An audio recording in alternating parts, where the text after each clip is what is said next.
Hi, so today I'm going to be making a man card, or a card for a man. I've decided that it will be for my husband for Valentine's Day. So I've already cut out my white card, and now I'm just measuring half a centimetre off the edges of the card to make my black cardstock that I'll be putting on the front. So that ended up being 14 centimetres by 9.5 centimetres, and so that will just have a half a centimetre border around it.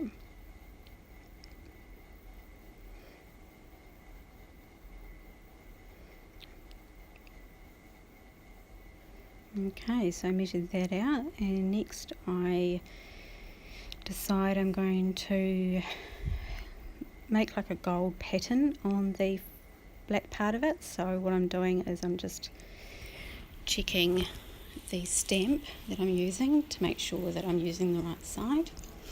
So the stamp that I use is Tim Holtz Texture Fades, and it's like a wooden fence or wooden floorboard type design, and I'm just using the thin part of the stamp rather than the thick boards part of the stamp.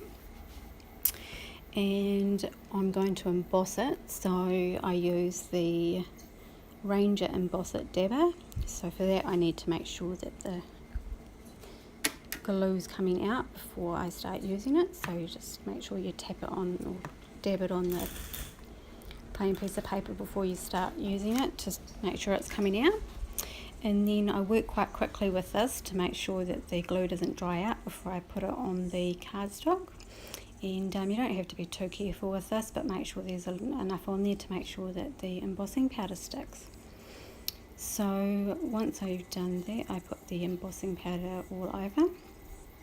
Oh, I forgot to say that I just taped that card down in case I needed to stamp it again. And I've just used sellotape. That sellotape, I can't remember what it's called, but it's just the one that's not that sticky, so that I can take it off. And yeah, and then I use the embossing powder and I pour it all over to make sure I've got all of those spots. And I am using the Ranger Superfine Gold embossing powder, and then I just tap all the excess embossing powder off. And I just, when I was taking the sellotape off, I left a little bit of a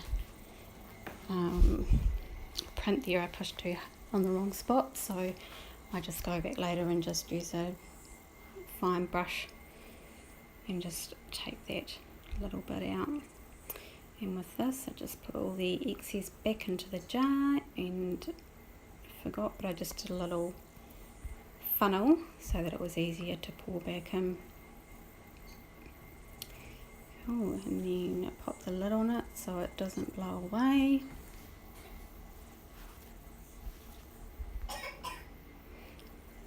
And then I go and do my heating tool, which is in the garage. So what you didn't see before I did this is I actually washed my stamp in some warm water and soap and left it drying so that the glue wouldn't stick to it. So I've also let the embossing tool heat up, make sure that it will work properly. And I just go over it and heat up all the powder, and you'll see it turn gold as you're doing it. And just be careful you don't burn your fingers. So I've just done half, and then I switch over and do the other half.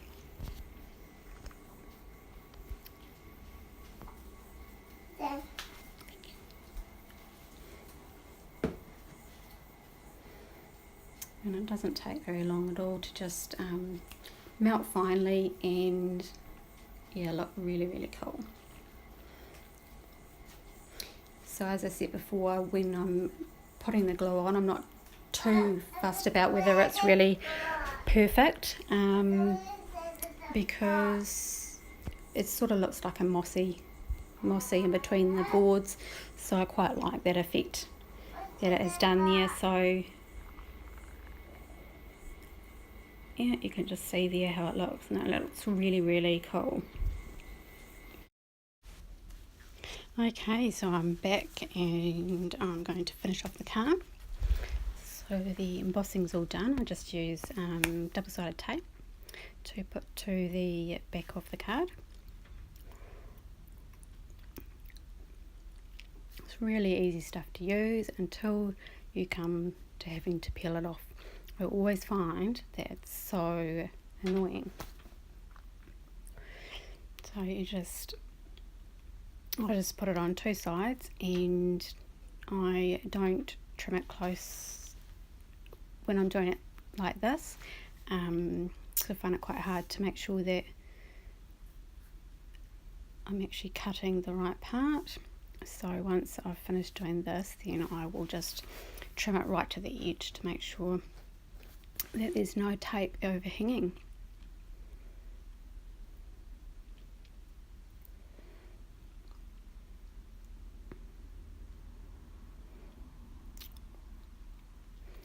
Now I ended up letting it run to the ground by accident. To put it all back together.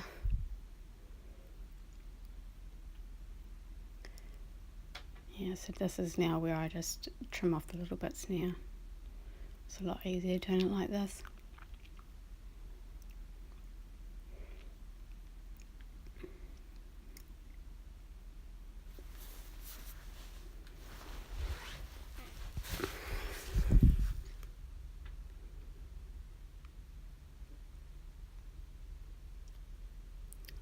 Right, so take the tape off, and then next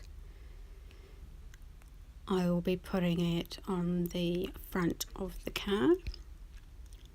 Make sure you line it up really well before you stick it down, because there's no turning back. You cannot pull it off easily and leave your card intact. So just line it up and stick it on, and so that's just got the 1/2 centimetre white border around that now, so that looks really pretty. And I am now looking for some string that I had that I can't find, and I left it on the bench, so I've just gone and got that. So now what I'm going to do is I found this pretty gold deer tag, and I'm going to stick that to the front and just raise a little bit with some foam tape. I've already got the foam tape attached to the back already, and I'm just now putting the string in, and I'm seeing how it looks before I cut it, because I don't want it too short and I don't want it too long. So I'm just seeing how that looks before I actually cut it off, so there's no wastage. It's pretty easy to do. I forgot to, well, I didn't manage to get both sides through the loops, so I have to go back and feed it through once I figure out that I've got the length that I require.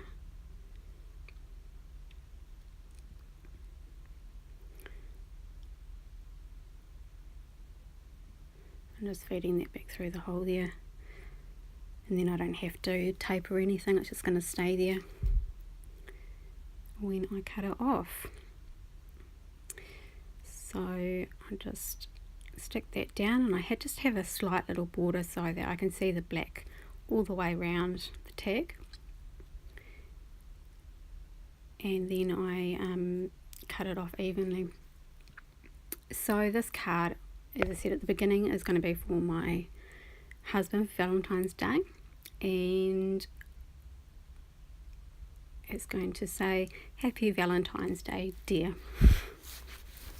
Just have a little bit of a play on words there. So really simple, but really cool, and definitely manly.